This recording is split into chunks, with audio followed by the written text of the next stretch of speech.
kasihan dan senantiasa bertawakal, menerima keadaan yang serba berkekurangan sejak ditinggal pergi sang ayah yang sudah lama tiada. Di tempat yang jauh dari keramaian, itulah keluarga kecil ini menjalani sisa-sisa hidup dalam penderitaan. Tertutup kepala, terbuka kaki, tertutup kaki, terbuka kepala.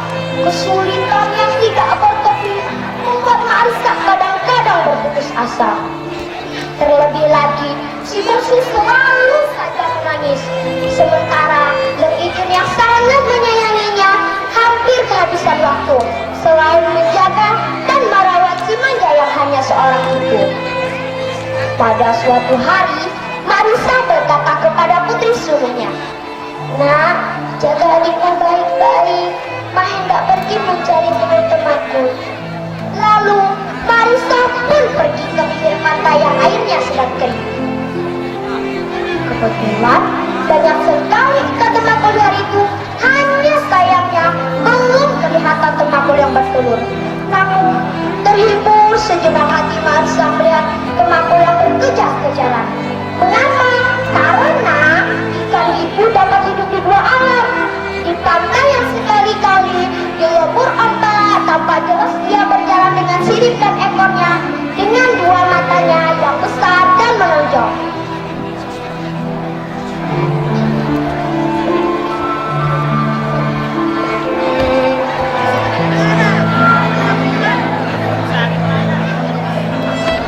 Setelah mendapat telur yang cukup banyak untuk mereka bertiga, lalu pulanglah Marisa ke pondok yang reot. Didapatinya, kedua anaknya sedang asik bermain.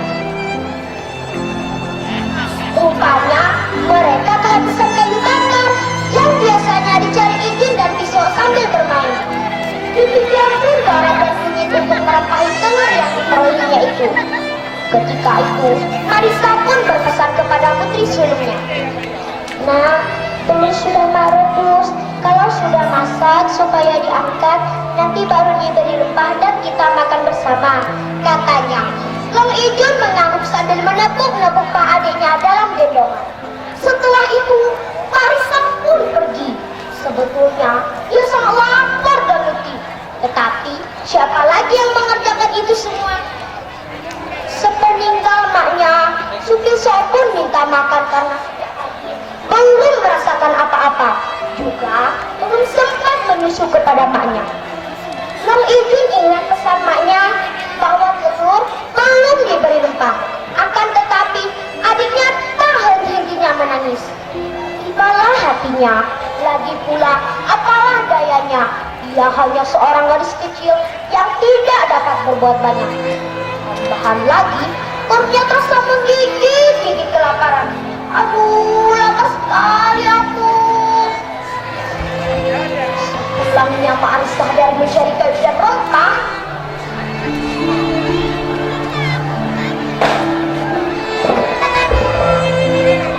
betapa ia sangat terkejut melihat teman-teman yang tidak lagi tersisa.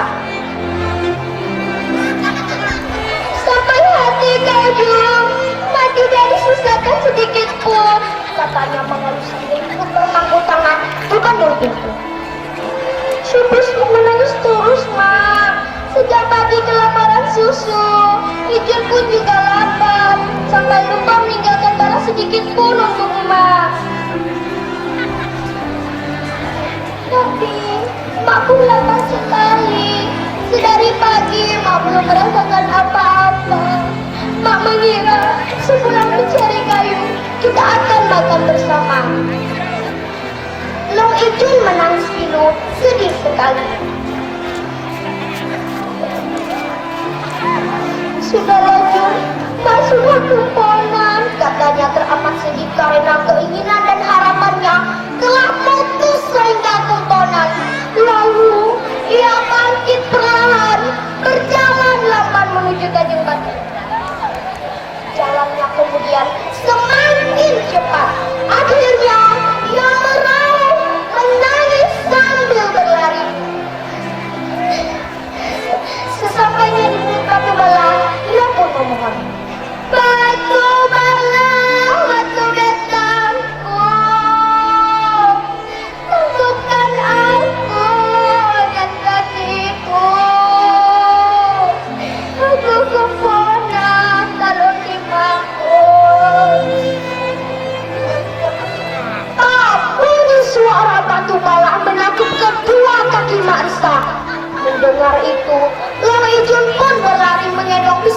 juga menangis. Oma, tunggu kami, Ma. Jika dia tinggalkan kami, adik kecil kelaparan susu. Oma, Oma. Tidak, aku tak mau pulang. Kamu berdua jahat, tak sayang dengan Ma, jawab Marissa sementara kedua kakinya sudah tertangkap batu bala. Lalu dia pun memohon lagi. Batu bala, batu betangkung, tangkapkan aku ke perutmu. Aku keponan, tolong timpaku.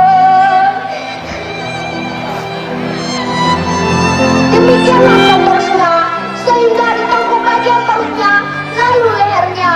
Melihat itu, Mami John pun memberanikan diri menyelamatkan maknya. Tapi terlambat. Yang didapatkannya hanyalah rambut maknya yang panjang terurai. Oma, Oma, tunggu kami, Ma. Jika dia tinggalkan kami, adik kecil kelaparan susu. Oma, pulanglah, Ma. Tapi Marissa sudah tak mau mendengar lagi. Teman-teman, pesan dari cerita saya tadi, kita tidak boleh durhaka dan ingkar janji kepada kedua orang tua kita. Itulah akibatnya. Dari cerita batu bala batu betanggung tadi, kita dapat mengambil hikmah dari cerita tersebut. Hanya itulah yang dapat saya ceritakan. Mudah-mudahan dapat menjadi tauladan bagi kita semua. Dari hulu mengambil buah pepaya, tak lupa mengambil buah selasi. Itu cerita tauladan dari saya. Atas perhatiannya, saya ucapkan terima kasih. Wabillahi taufiq wal hidayah.